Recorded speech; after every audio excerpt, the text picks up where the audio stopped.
Okay, here's the sourdough I'm going to bring you on Friday. There's about 80 grams in here, and that's about all you need, ever. When you feed this, you want to put it in a bigger jar and put a rubber band, kind of scrape down all the starter, put a rubber band where it starts, because when you feed this, you want this to double. And the only way you can see if it's doubled if you put that rubber band on there. It's just a way to make it easier to see when the sourdough starter doubles. And you'll see it'll be very active. Now this is pretty active right now, if you can see the bubbles in there. So this is a pretty active starter. It's been sitting in the refrigerator for about 3 days now. So you just want to keep a lid on it tight because you don't want it to dry out. But if it ever dries out, just let me know because I have some backup. Okay, there's many different bannetons you can use. You can use a round one.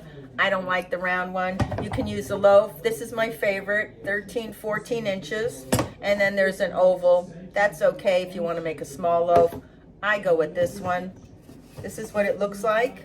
On the inside, you put your bread in here, your proofing in here, and then you want to cover this like this.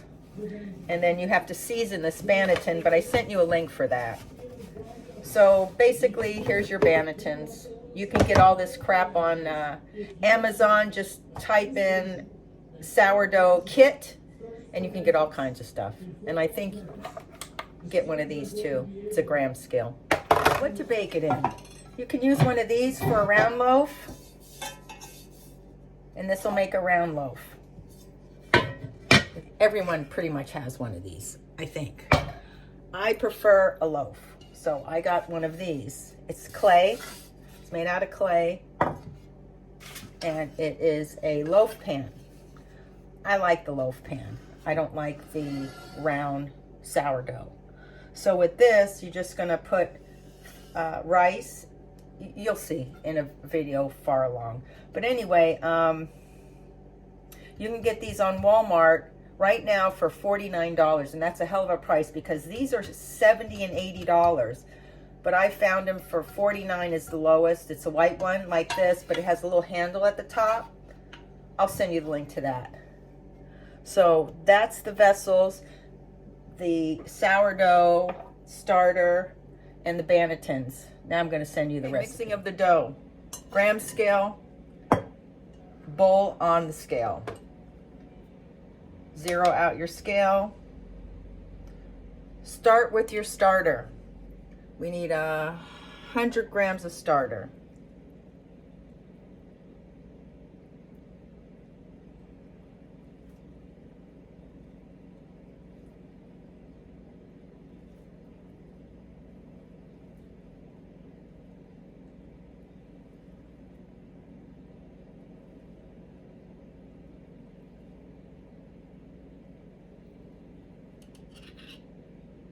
$100 grams of starter.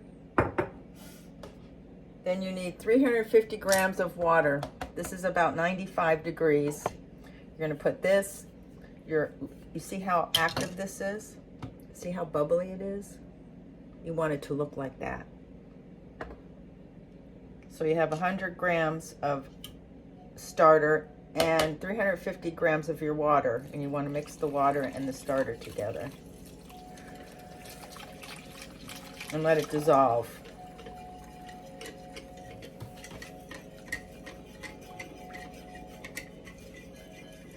And then you want to add your dry ingredients. You want to do this first. So everything's pre-measured, so you're just going to dump it in. Then you're going to just dump your flour in because it's all pre-measured. The only thing that wasn't measured was the starter that you put in here. Everything else was pre-measured. And you're going to just stir this until it comes together, but it's going to be really shaggy. Oh, shit. I hate when that happens. And I always do a little extra water to get all this out from under here, but not a lot of water.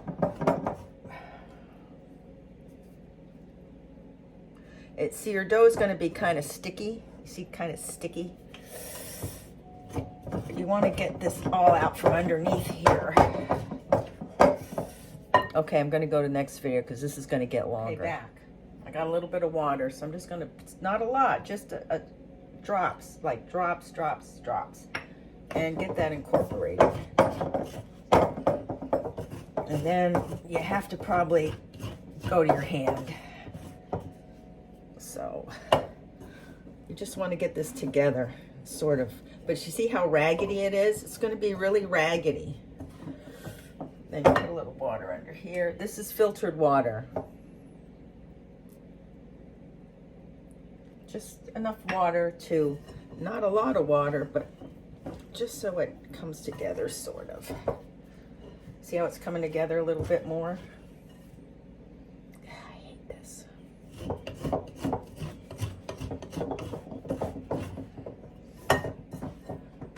All right, it's kind of shaggy, so that's okay.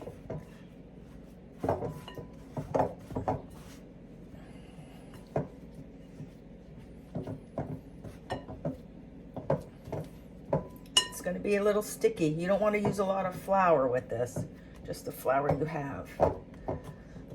Okay, now you're going to set this aside covered for 30 minutes, and then you're going to start your stretch and folds. Got it? Okay, 30 minutes is up. We're going to do the first stretch and fold. They say to do 4, I do 6. See how lumpy it is? That's all going to change in a little bit. So we're going to do 4 stretch and folds. We're going to take the back, stretch it over, push it down. Take the back, push it over. And it's going to be kind of sticky, but that's okay. You want it like that. You're going to take this side, push it over, push it down. This is the 4th side. Take it over, push it down. Set it aside 30 minutes. We'll come back then. Okay, second stretch and fold. You can see the dough's changed a little bit. It's not as lumpy. Well, it's kind of lumpy over here, but it's still sticky. So it's going to be sticky. You don't want to put a bunch of flour on it. So you're going to do another stretch and fold. 4 sides. 1. You can already tell it's different. 2. Underneath it. 3. And 4.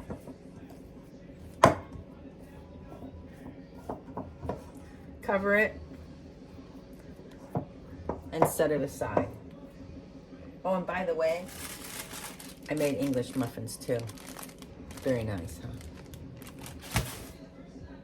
huh? Okay, this is the 3rd stretch and fold. Your dough is even a little more different. So we're gonna do 4 stretches and folds. 1,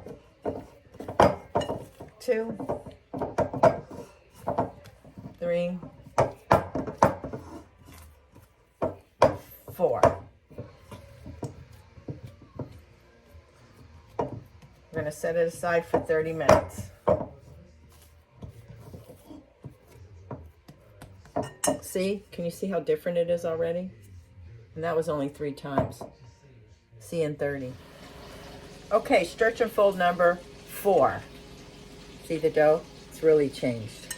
So again, it's sticky. Not real sticky, but it's sticky. 1, 2, 3, and 4. Now it's starting to get smoother. Just put it away for 30 minutes. Okay. Stretch and fold number 5. See the dough? It's kind of smooth. That's what you want. We're going to do 4 stretches. And then 1 more. See, you can tell the difference in this a lot. You still feel lumps, probably the bubbles. 30 minutes, set it aside. Okay, this is the last stretch, or the one before was the last stretch. But anyway, this is what it looks like now. So what we're going to do is stretch and fold 1 more time and put it aside for 30 minutes. You don't have to watch all the stretches and folds. I just want you to see the difference in the dough, how it changes. so you know you're on the right track. And you're gonna see bubbles in it. Don't try to pop those bubbles. You don't want to pop them. 30 minutes have passed. It's been actually more. Here's the Banneton. This is gonna go in this. I floured the top here, and I'm gonna roll this out. And you can see it just gets a little sticky, but just use your fingers and roll it onto the counter. It's still sticky, but that's okay. And it rolls out nicely. And then I just take it so I can handle it. And now what you're gonna do with it is you're gonna turn it into a rectangle. You're gonna stretch it into a rectangle. And you wanna stretch it to fit in that. Let me do it over here more. Okay, you wanna stretch it so that it's gonna fit in that. You're gonna see some bubbles, so you don't wanna mess with it too much. So you wanna get it about as big as that, which it is. And now what you're gonna do is you're gonna roll it. You're gonna roll it really tight. And you're gonna roll it. You're gonna see the bubbles? That's okay. You're gonna roll it tight. Tight, tight, tight. And you're gonna roll it back, and you wanna pinch all of this. You wanna pinch it closed. You're gonna hear sometimes bubbles pop, but that's good. You want bubbles. Pinch, pinch, pinch. This has already been floured with rice flour and semolina flour, or semolina? No, not cornmeal, but it's semolina. I have some, I'll give you guys some. And then you're gonna take this and put it in the Banneton. And you want it to fit nicely. And you can see the bubbles. Can you see the bubbles here? That's the active flour. Okay, then you're gonna take this, put your lid on for 5 hours on your counter. After you're done at 5 hours, you're gonna put it in the refrigerator overnight.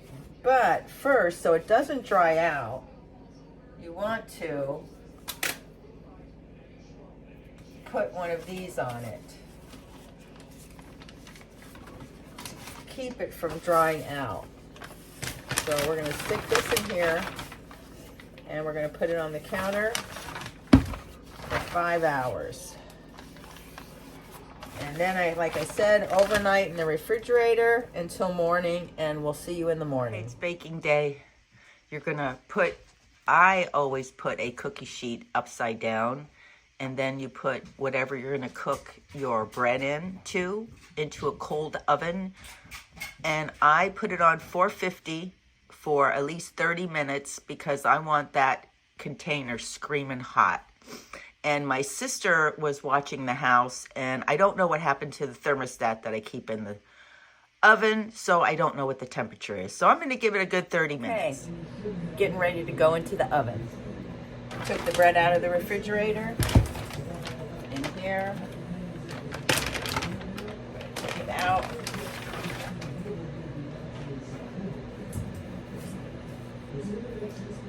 See? It's risen a little bit. You know, sometimes it rises like this and sometimes it doesn't come above this. Don't worry about it. It's okay. So now we're gonna get our vessel from the oven because that baby's screaming hot.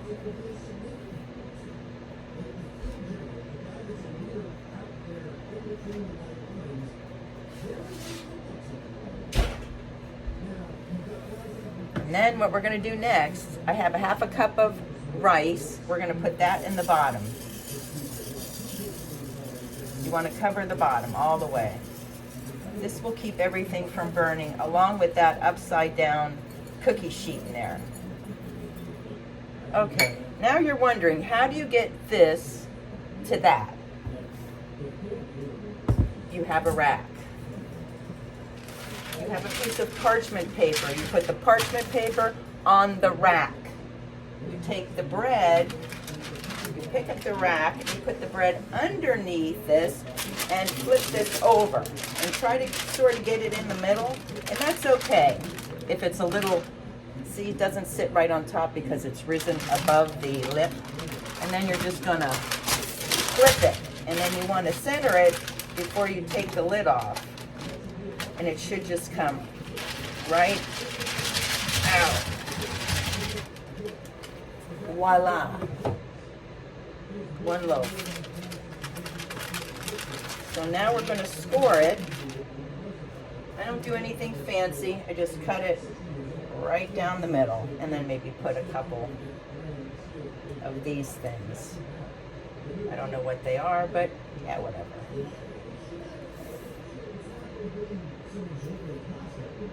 Then you take this, like this, and you put it in here.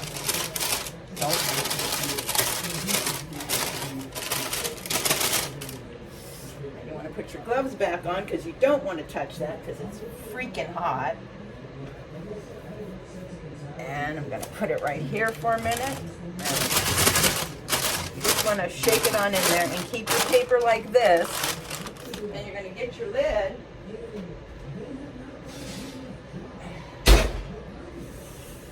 Put your lid over the top. And that's it. Into the oven, 30 minutes.